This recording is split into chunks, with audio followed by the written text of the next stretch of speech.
Nnamdi Kanu adjourned. Vice President Yemi Osinbajo says Nigeria may not be able to create as many jobs as the country needs due to its high population growth rate. At least 16 United Nations staff and dependents detained in Ethiopian capital Addis Ababa.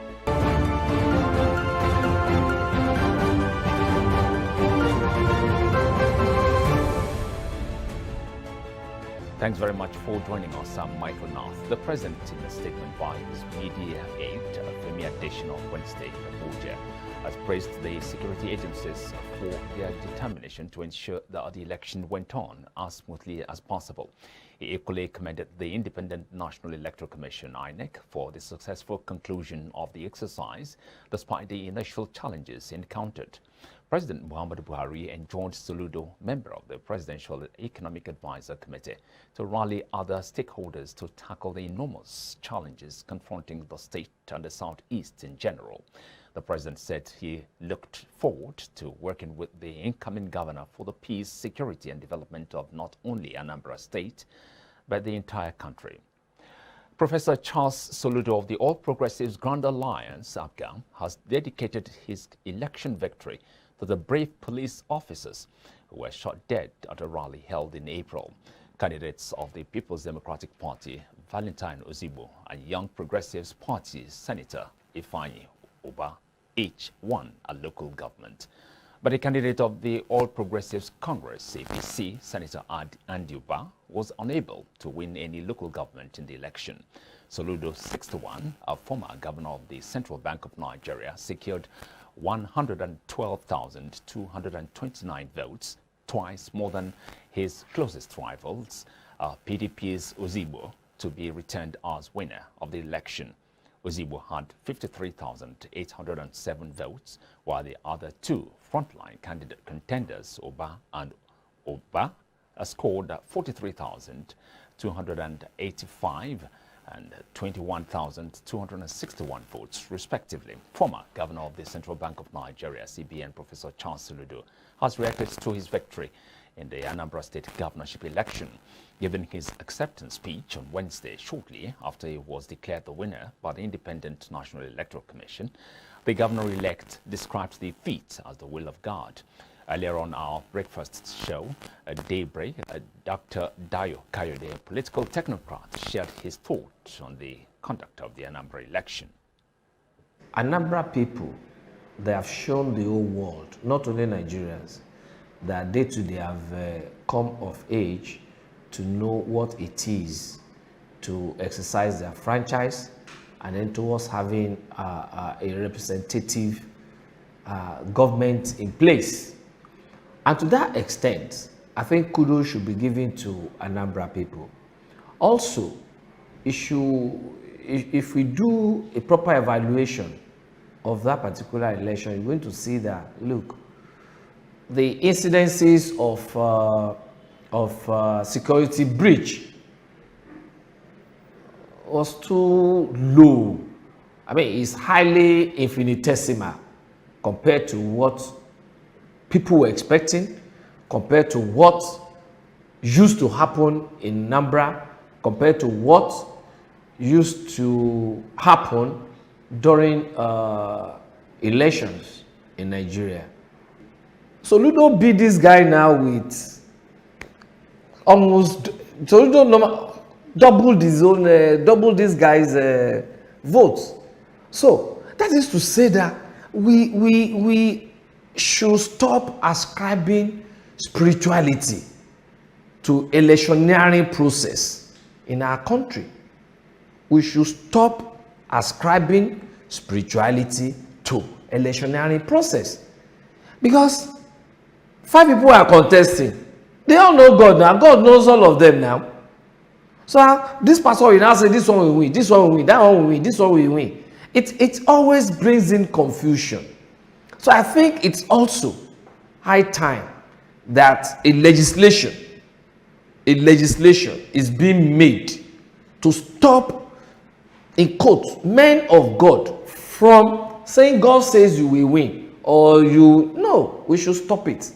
Spirituality should be removed from our electionary process.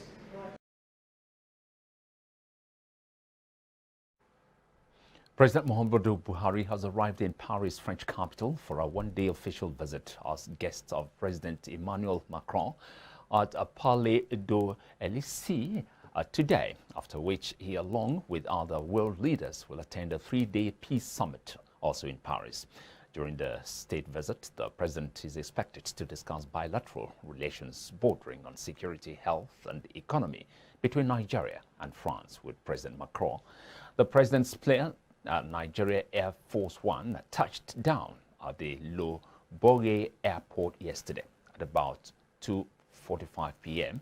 and was received by Nigerian ambassador to France, Kayode Laron, and some Nigerian ministers, including Foreign Affairs Minister Jeffrey Onyama. The president thereafter left the airport for the Four Seasons Hotel in central Paris, where he is expected to stay for the duration of his visit.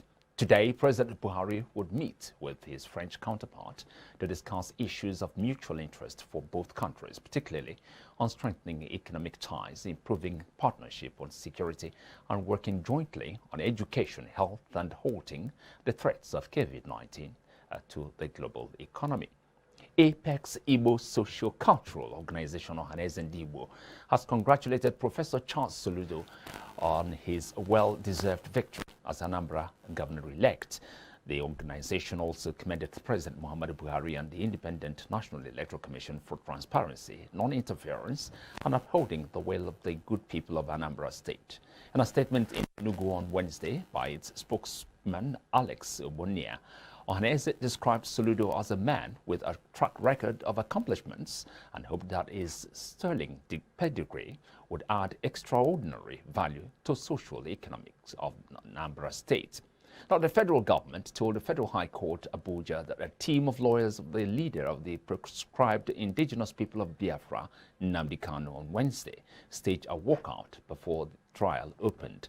A counsel to the Attorney General of the Federation, Mohammed Abubakar, told Justice Binta Nyako, following the non-appearance of any lawyer on Kanu's behalf shortly after the case was called. Abubakar told the court that Kanu's counsel, led by Ifeanyi Ejiofor, staged a walkout because some of the lawyers, including the American lawyer Bruce Fein, were denied access. Also speaking, Kanu told the court that in the previous setting, his foreign lawyer, Fein, was also denied access. The trial of the leader of the indigenous people of Biafra, Kanu, has been adjourned till January 19th and 20th of 2022. This was after he appeared before the Justice Binta Nyako Federal at Federal High Court in Abuja on Wednesday. Now, the Senate has called on the Plateau House of Assembly to be guided by the rule of law and the Constitution in all legislative businesses. Thus, the Senate said was to deepen democracy and uphold the independence of the legislature as arm of government. The Senate said it was necessary, particularly when it affects the appointment and impeachment of a presiding officer. The resolution was sequel to a motion sponsored by Stephanus Gyang during Tuesday's plenary. The motion was titled Disruption of Legislative Businesses in Plateau State House of Assembly, Need for Early Intervention by the Senate to Avoid Deterioration. The Speaker of the Assembly, Abok Ayuba, was on October the 27th impeached by 8 of the 24 members of the legislature. The Deputy Speaker, Saleh Yipmong, who presided over the unusual sitting, elected Yakubu Sanda as the new speaker. Now, the Center for Human Rights and Civic Education has concluded plans for the receipt of a grant expected to promote the rights of original inhabitants of the Federal Capital Territory. Speaking during the signing ceremony, the executive director of the group, Ibrahim Ziki Rulahi, stated that the 800 million naira grant provided by the MacArthur Foundation would be available to 9 organizations who have been vetted and cleared for the project. He, however, added that his organization will keep close watch to monitor the progress of the project. At the end of today's ceremony, a total of 9 original habitat organizations will be signing grants to implement various projects targeted at addressing the entrenched political, economic, and cultural marginalization of the original inhabitants of the FCT. I'm therefore pleased to inform that a total sum of 800 million naira has been granted to the 9 organizations and their technical partners, which have been assessed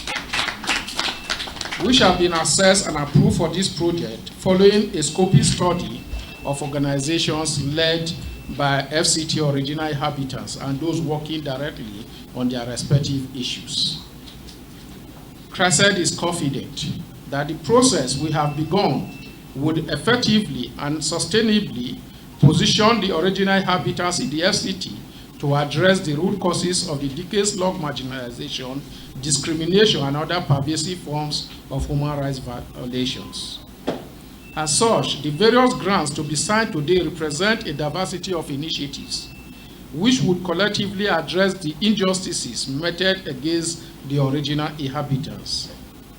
We are convinced that with this approach of continuous learning by doing throughout the implementation of this project, the original habitat organizations would have started the process of building up significant capacities to effectively and sustainably advocate and campaign to address the issues affecting them. We are therefore confident that all hands will be on deck to ensure this resounding success of this project.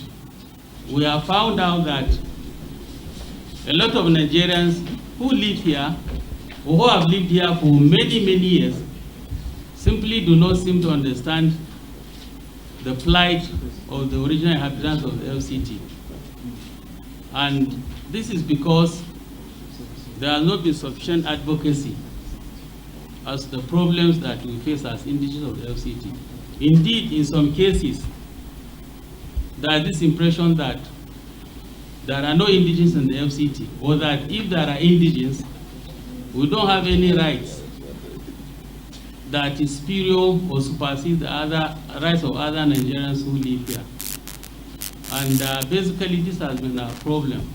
So we are indeed grateful that this intervention will allow these 9 grantees to sensitize other Nigerians about the need to appreciate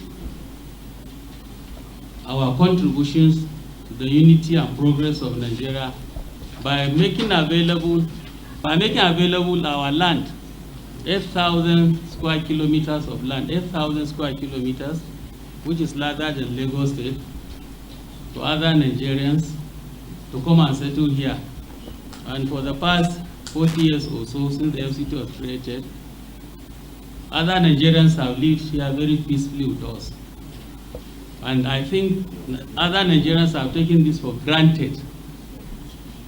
But if you know what is happening around the country, you will have to thank us that we have been very accommodating. We have not caused any problem for anybody. And we have allowed other Nigerians to live here, in spite of what the law says. Whatever the law says, if you don't have an accommodating community, you are not likely to live in peace. The United Nations Children's Fund has called on governments to consider children with disabilities of making policies. UNICEF made the call Wednesday in its report titled Nearly 240 million children with disabilities around the world. UNICEF's most comprehensive statistical analysis finds. The report revealed that 1 in 10 children with disabilities worldwide are being deprived of education, health care, and other social benefits. As a result, UNICEF has called on government bodies to ensure that children with disabilities are consulted and considered in decision-making processes. Its recent report is aimed at increasing the inclusion of the 1 in 10 children and young people with disabilities worldwide by ensuring they are counted, consulted, and considered in decision-making. According to UNICEF, all children, including those with disabilities, should have a say in the issues that affect their lives. We'll take a commercial break at this juncture and come up with more news afterwards. Stay with us.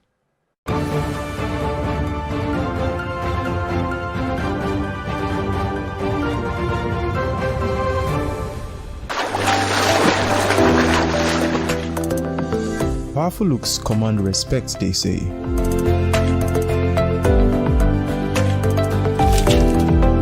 The perfect body,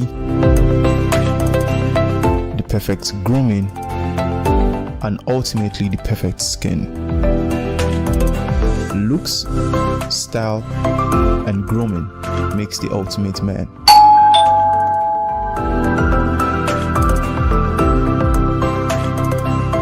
I've found a ridiculously easy way to make my skin always feel epic.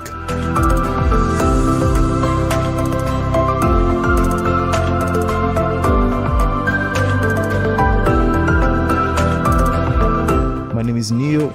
I found Blemiviv, and now my skin finally makes sense.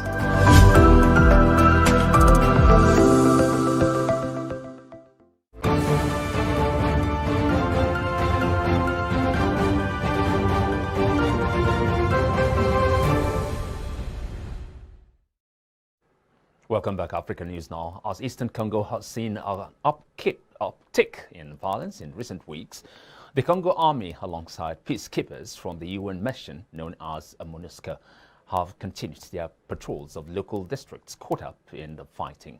A commander located in the eastern province of Ituri is one village that was retaken from rebel groups last month, according to the military.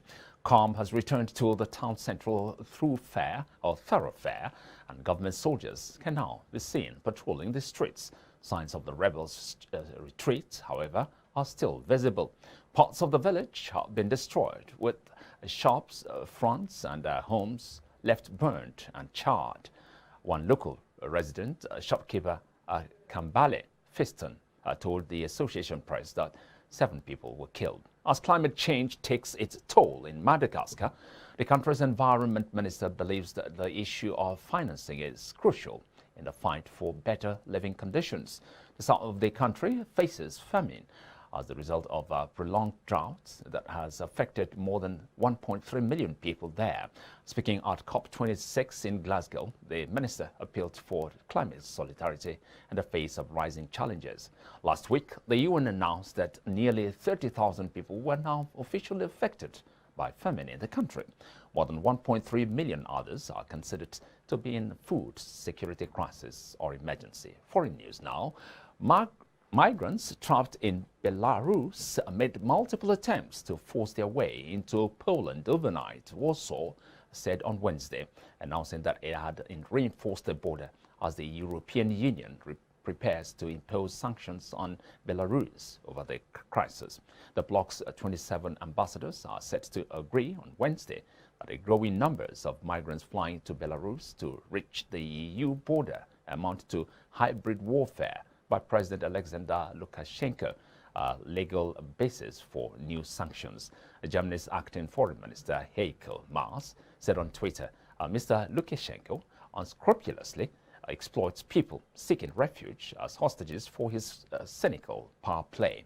He described images from the Belarusian border where people are stuck in freezing conditions with little food or shelter as horrific, but said the EU cannot be blackmailed. Britain's parliament was embroiled in a growing sleaze scandal on Wednesday as allegations of lawmakers being paid for external work, which may have breached parliamentary rules, dominated the headlines there. The question of lawmakers having second jobs has come under renewed scrutiny over the past week after Boris Johnson's government sought to change parliamentary conflict of interest rules to protect a colleague threatened with suspension. Parliament's standards watchdog, determined conservative Owen Patterson, committed an egregious case of paid advocacy by using his position to promote 2 firms that paid him. While Patterson ultimately resigned, Johnson's handling of the earlier affair badly damaged party morale, and several leading names in the party are now under the media spotlight. Coming up next is business news.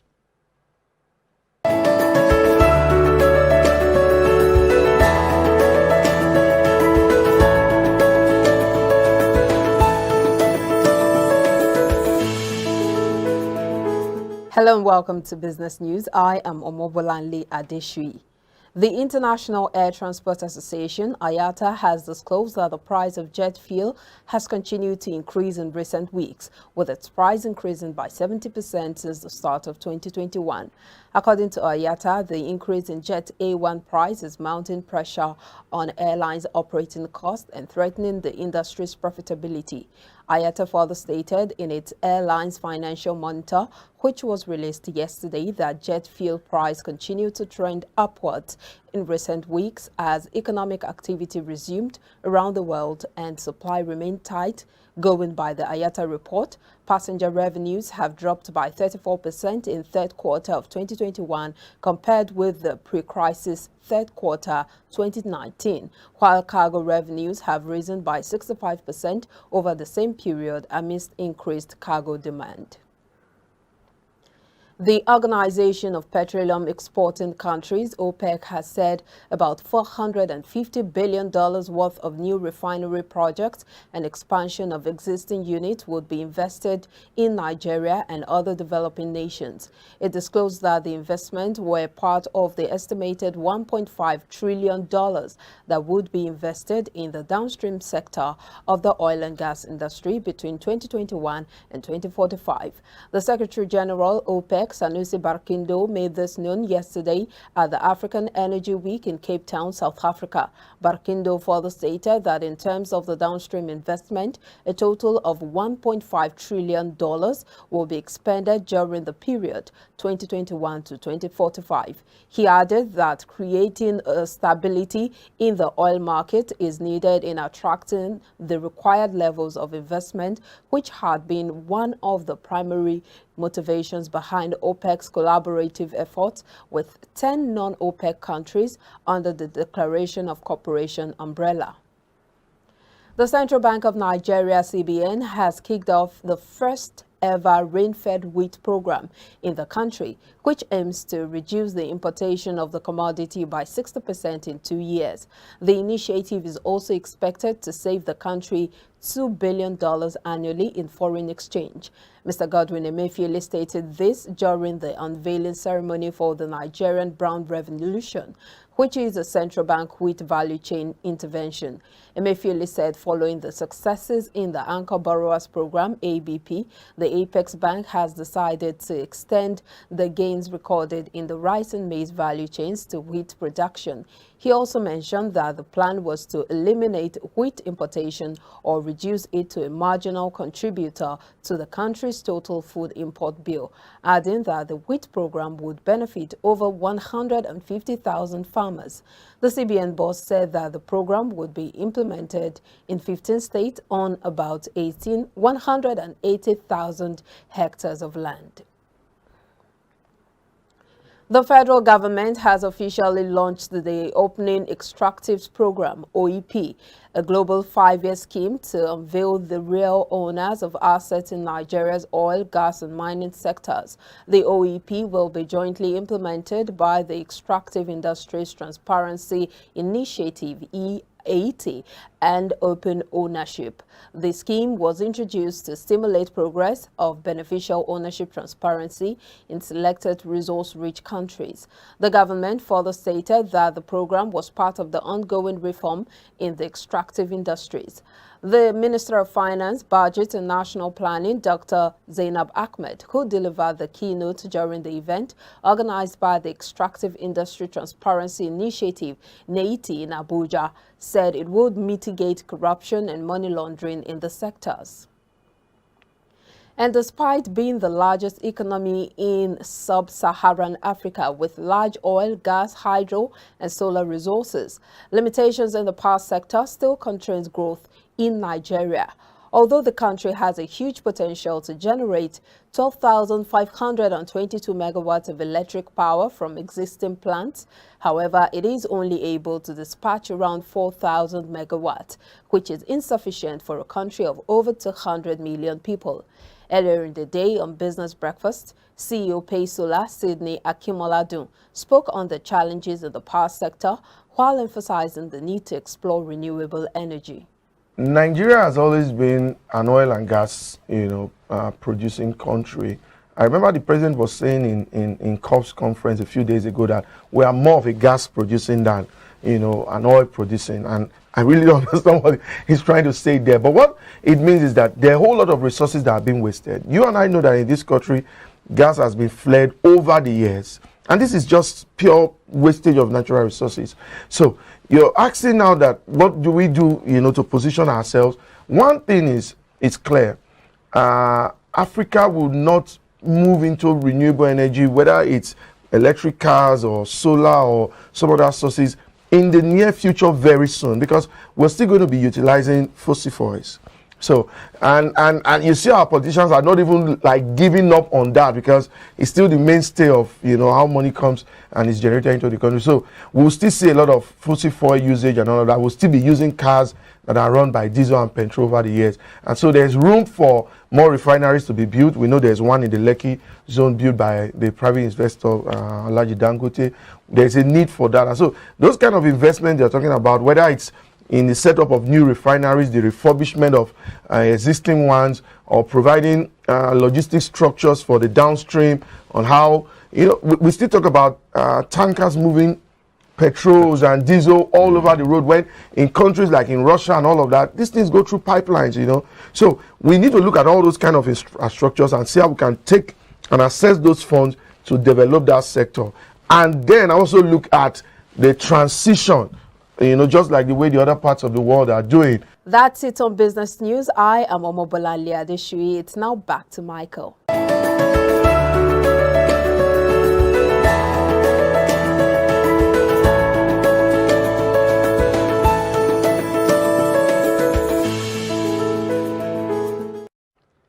Many thanks, Omobolanle. Up next is entertainment news.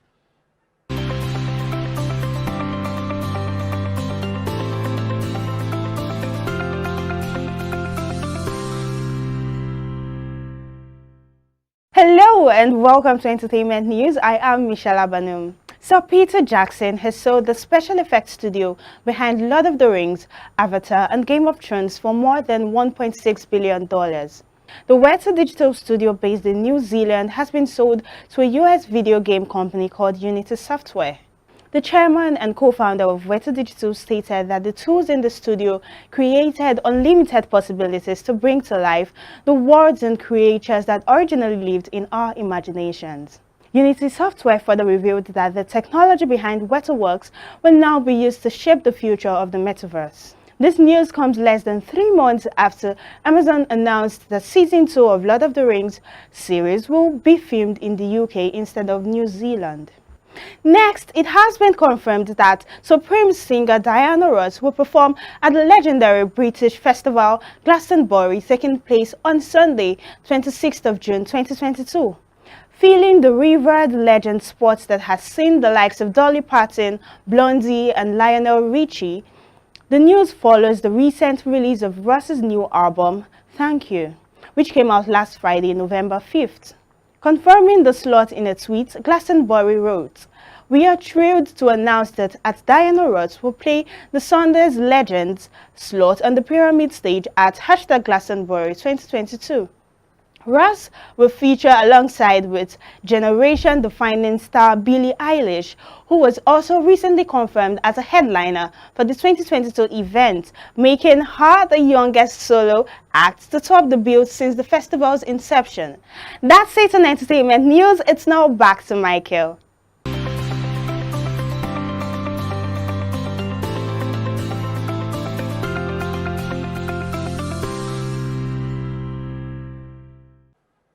Thanks, Michelle. And it's a wrap on News Now here from iBrand TV News Studios in Lagos. Thank you very much. I'm Michael Nath.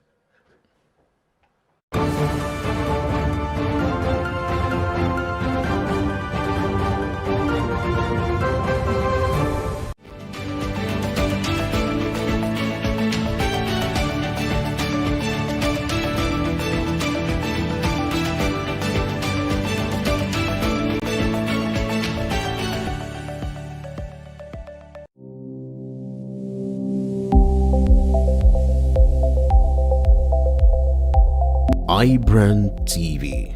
Business first.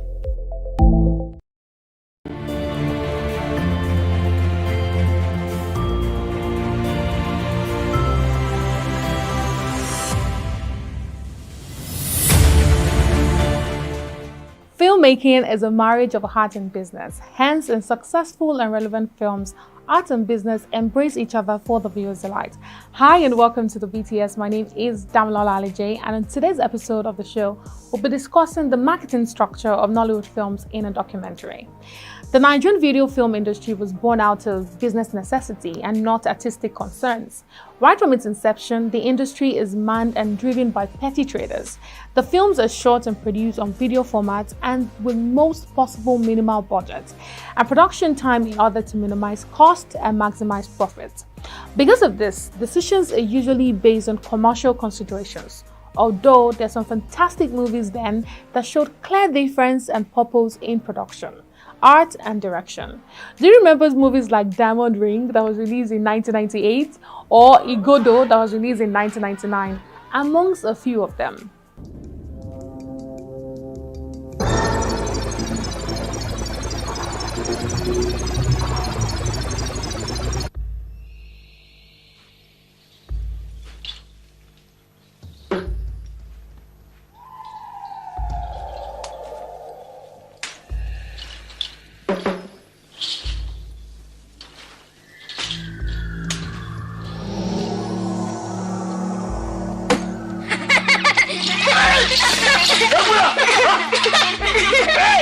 Children of the night! So what do we do? Don't have them! Are you crazy?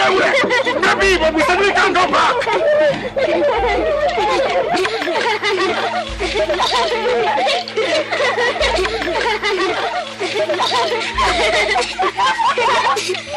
Okay.